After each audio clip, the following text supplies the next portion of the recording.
Aha, the chronicler. Come to see me again? Yes, sir. Would you like to continue? Sure. Where did we leave off again? You had just ended your interview early, and then... And then the transport struck. Yes, of course. I remember now. They interrogated me for hours. I think their suspicions were justified, even though I was innocent. I got angry. I left the interview prematurely, and then the transport struck, killing 43 people. I tried to tell them it was a coincidence, but of course they were skeptical. My leaving at just the right moment was too convenient for their liking. As the robots scanned through the wreckage, they discovered that the transport had no pilot, that it was controlled remotely.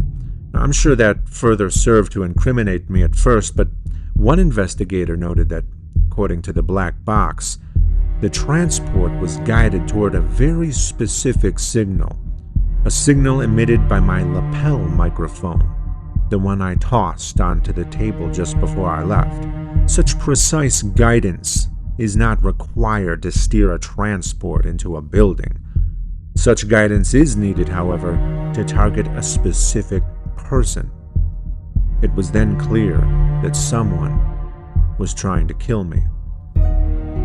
Now, a transport being used to intentionally slam into a building like that was unprecedented.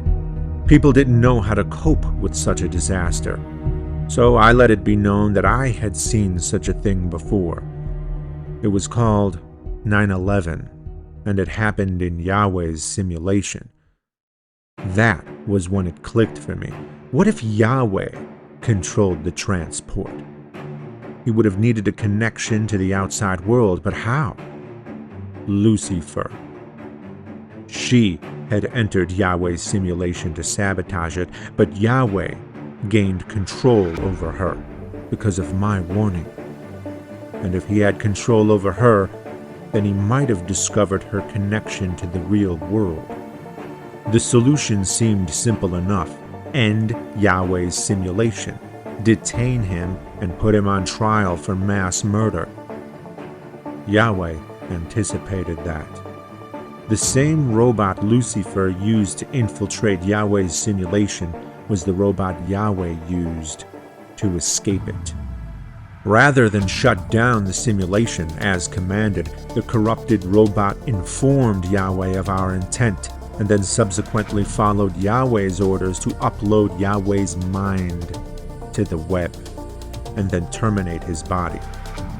So though his body died, he lived on, and was beyond apprehension. We tried everything we could. We tried to isolate him to a hard drive. We tried to delete him from the networks. It was too late. Yahweh was already in the cloud. He had access to all the information in the world. Every robot, every camera, every screen, every virtual reality interface was his to control. Yahweh was everywhere, all at once, watching us, with knowledge of everything and everyone. A sense of hopelessness set in. We eventually gave up, succumbing to the notion that we were at Yahweh's mercy. People turned to me as I had experience with the madman. What's his plan, they asked me. What did Yahweh want? My answer brought comfort to nobody. Armageddon, I said. He wants us to worship him. I suppressed an unexpected chuckle when I remembered that the people in Yahweh's simulation actually wanted it this way. But you see, they had centuries to acclimate to this tyrant, to bestow a sense of normalcy upon his grotesque ultimatums, to develop a critical case of Stockholm Syndrome for this dictator deity, more than long enough for the powers that be to sell this terrible news as if it were the good news, and thereby maintain their corrupt power. But we, the people of the real world, having been free from the millennia of Yahweh's indoctrination, Saw him for who he really was.